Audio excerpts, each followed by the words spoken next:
ரத்து செய்ய ரகசியம் இருப்பதாக பொய் கூறி ஆட்சிக்கு வந்த விடியா திமுக ஆட்சி ஸ்டாலின் மாடல் அரசினால் தங்கள் இன்னுயிரை இழந்த 22 மாணவ மாணவியர்களுக்கு கண்ணீர் அஞ்சலி அஇஅதிமுக சார்பில் இன்று நடைபெற்றது.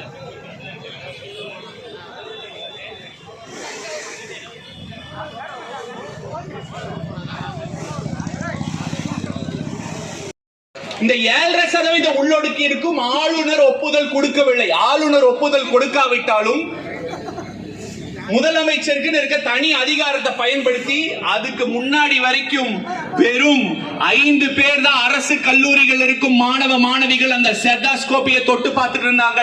அடுத்த ஆண்டிலிருந்து 650 பேர் குப்பனின் மகளும் சுப்பனின் மகளும் சாதாரண வீடு கட்டுறவங்களும் ரிக்ஷாக்காரங்களும் தொழில் பண்றவங்களும் பூவிப்பவனும் குப்படின் மகனும் சுப்படின் மகனும் இதுவரை தட்டுக்களை மட்டும் தொட்டுக்கிருந்த அந்த பட்டு கைகள் ஸ்டெத்தோஸ்கோப்பை தொட வைத்த ஒரு நாள் அந்த நாள்.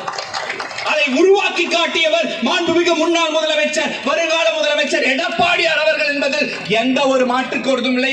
உண்மையாக ஆண்மகனாக இருந்தால் உதயநிதியை நான் கேள்வி கேட்கிறேன். இதை மறுக்க முடியுமா? ஒரு ஸ்டேஜ் போடுங்க, நேரா உட்கார நான் தயாரா இருக்கேன். நம்ம ஒரு பேட்டியில சொல்லியிருந்தீங்க, நீங்களே கிரெடிட் வச்சுக்கோங்க, உங்க இளைஞர் அணி செயலாளர் அனுப்புங்க, அவங்க யாருன்னு எனக்கு தெரியாது. இல்ல உங்க மாணவர் அணி செயலாளர் அனுப்புங்க, அவங்க யாருன்னு உங்களுக்கு தெரியாது.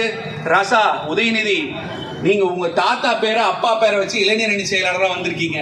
எங்க கட்சியில் இருக்கிற இளைஞர் அணி செயலாளரா இருக்கட்டும், எந்த அணி செயலாளரா இருந்தாலும் கட்சி உணர்வோட உழைச்சு வந்தவங்க. அப்பா பேரு தாத்தா பேருக்குனாலும் உங்களுக்கு வரல. நான் கேட்கிறேன், இப்ப கேட்கிற இளைஞர் உதயநிதி ஒரு ஸ்டேஜ் போடுவோம் வாங்க. நீட்டை பத்தி பாயிண்ட் பை பாயிண்டா நான் சொல்லியிருக்கேன். இந்த சொன்ன பாயிண்ட்ல ஏதாவது தப்பு இருக்கா நேரடியா பேச தயாரா வாங்க பேசுவோம். இப்போ உதயநிதி ஸ்டாலின் அவர்கள் வருவாரா அப்படிங்கிறது பார்ப்போம். இதுல எடப்பாடியார் என்ன பண்றாரு?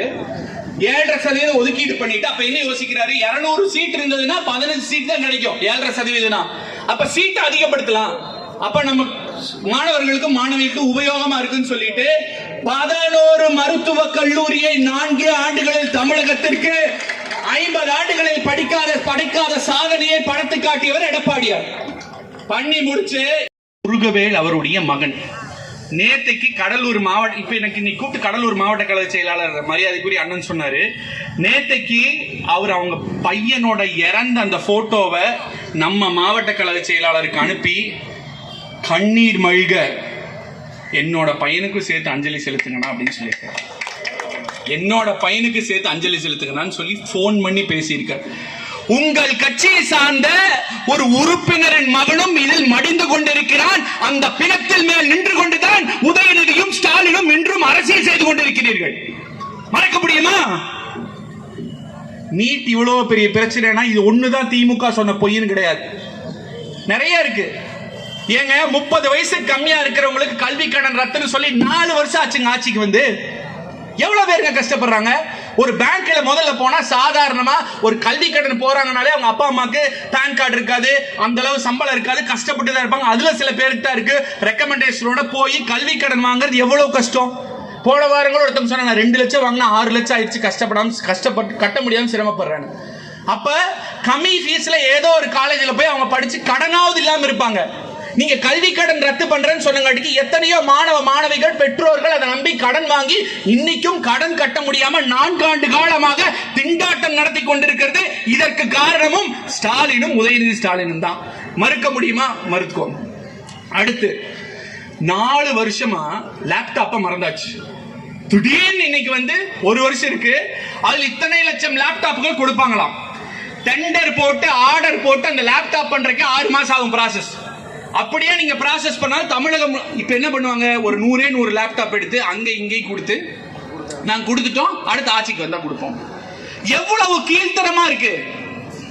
ஒரு மாணவன் நாளைக்கு ஒரு பெரிய இடத்துக்கு வேலைக்கு போகணும்னா இங்க இருக்க எத்தனை பேர்னால உடனடியாக லேப்டாப் வாங்க முடியும்? ஒரு தொலைநோக்கு பார்வையுள்ள திட்டம். அரசியலில் மாறுபட்ட கருத்துக்கள் இருக்கலாம், இருந்துட்டு போட்டுங்க. இந்த மாதிரி நல்ல திட்டத்தை ஏன் நிறுத்தணும்? உங்களுக்கு என்னங்க? உதயநிதி பிறக்கும் போதே தங்கத்தட்டு, ஸ்டாலின் பிறக்கும் போதே நல்ல ஏசி ரூம், என்னைக்காவது ஒரு நாள் நார்மல் பஸ்ல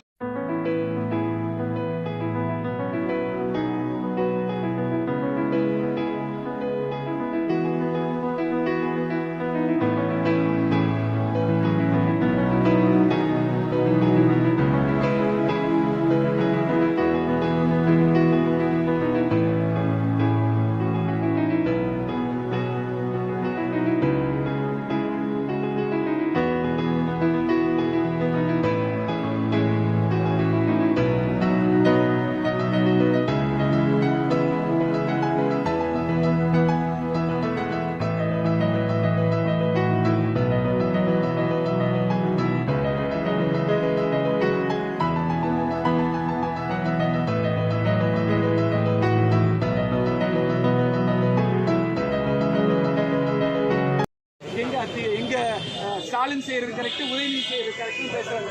5 வருஷத்துக்கு ஒரு தடவை அவங்களோட பொசிஷனுக்காக வாயை மாற்றி பேசுறவங்களுக்குலாம் பதில் சொல்லுங்க. ஓகே.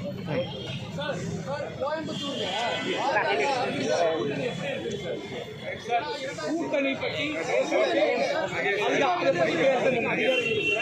இன்னைக்கு நீட் இஷ்யூ அதை பற்றி பேசுறதுக்கும் கூட்டணி சம்பந்தமா அஃபீஷியல் ஸ்போர்ட்ஸ். Okay, thanks.